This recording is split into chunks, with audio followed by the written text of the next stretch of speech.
my friends.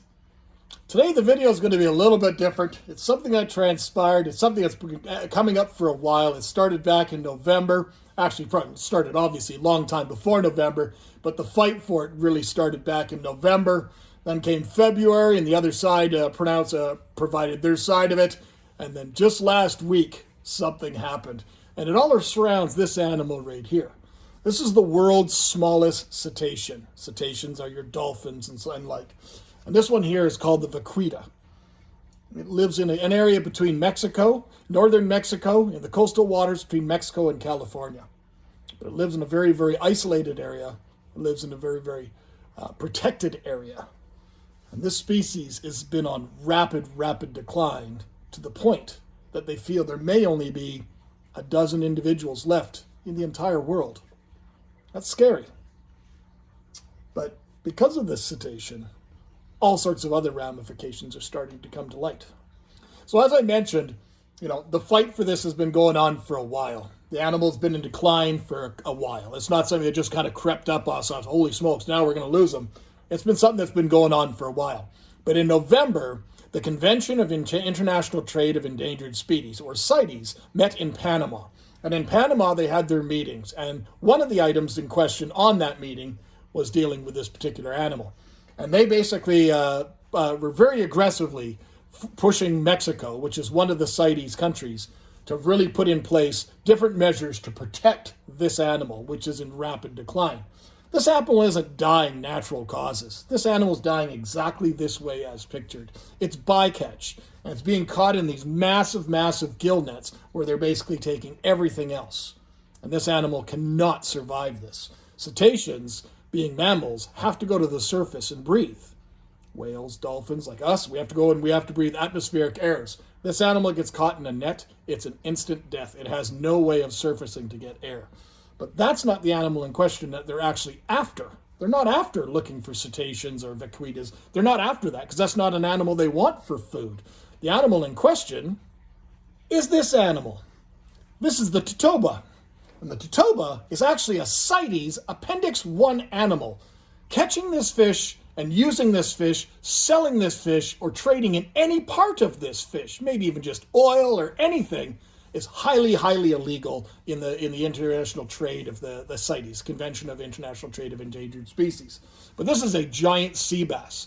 They've tried aquaculturing this animal in a few areas, one being Mexico, but that desire, that greed for that dollar to catch them is still there. Why are they trying to catch this particular fish, you may say? Well, China really wants the swim bladder from this animal. The swim bladder specifically of this animal offers apparently a wealth of magical healing properties and so forth in Chinese medicine.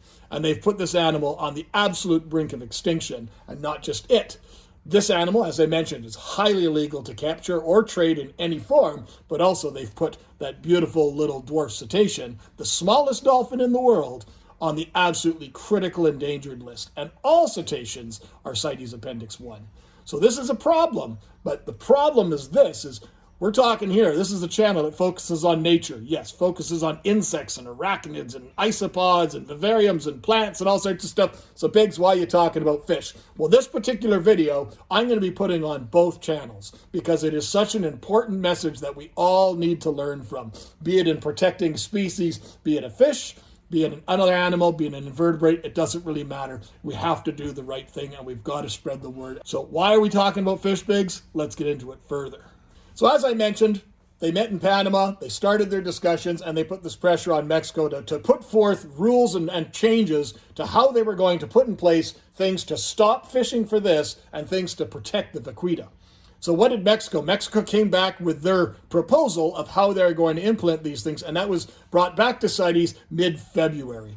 And basically, they did not meet the need that was required. They did not have a lot of the things in place that were expected of them. And what transpired last week is CITES, the Convention of International Trade of Endangered Species, of which represents 184 countries worldwide, Canada, US, all the European countries, all of these countries are all combined in supporting CITES and their word. So by Mexico not adhering to that, CITES has now imposed sanctions on Mexico for the export of any animals whatsoever that pertain to CITES. So right now, if I wanted to bring in certain animals that require CITES paperwork, CITES Appendix 2, you can buy CITES Appendix 2 animals, and they can travel. They can go into the pet trade. They go for all different sorts of leather products, all sorts of things in Appendix 2 animals, but they still require certain paperwork to be filed. I'll use an example, the Brachypelma gigas. They can import that animal. It is used for leather products, is used for meat products. It's aquaculture farm now, but movement of that animal does require paperwork. It takes a bit of time, and it's not a problem. This animal is not critically endangered if it's on Appendix 2. It's just being monitored and watched. But Appendix 1 animals, like the Hypancistris zebra pleco, that was in such demand, they're not allowed to move on any borders whatsoever in any shape or form. So Appendix 1 animals cannot move. Appendix 2 animals can move. Sometimes Appendix 2 animals have limits or how much can be collected in a given year to kind of control the population, make sure that the population doesn't decline any further, and therefore it's monitored and checked. But the demand for black market items like this, black market items specifically for something like a swim bladder, well, that's a little bit different, and that's way outside the lines for something like CITES. So by imposing these sanctions on Mexico, how is that going to affect anything else? Well, number one, all these beautiful spiders in the genus Brachypelma, your famous Mexican red leg, your Mexican fire leg, any of these ones, these are all Brachypelma spiders. They all originate in Mexico. Now, they are all CITES 1 or 2.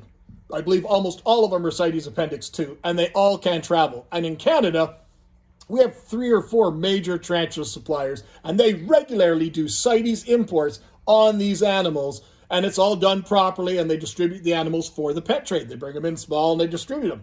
This is no longer allowed because of these new sanctions. That means CITES will not offer any paperwork of any kind. That means none of these animals are going to be moved within the trade in any of those 184 countries.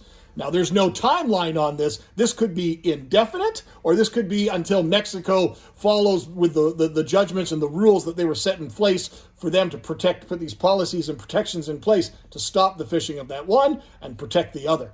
So this could very well be the end of these being imported into the trade. That doesn't mean the end of these animals being around. However, in the U.S., if it's a CITES appendix animal, moving it between a state line could be a gray area and could pose some legal challenges if you were caught. In Canada, however, as long as the animal is legally obtained and brought into Canada, we can work and breed on these animals as hobbyists and distribute these in the pet trade. They are very, very well established and entrenched in the pet trade, and they're very, very well known as the ideal starter tarantulas for a lot of people. So this is very, very important.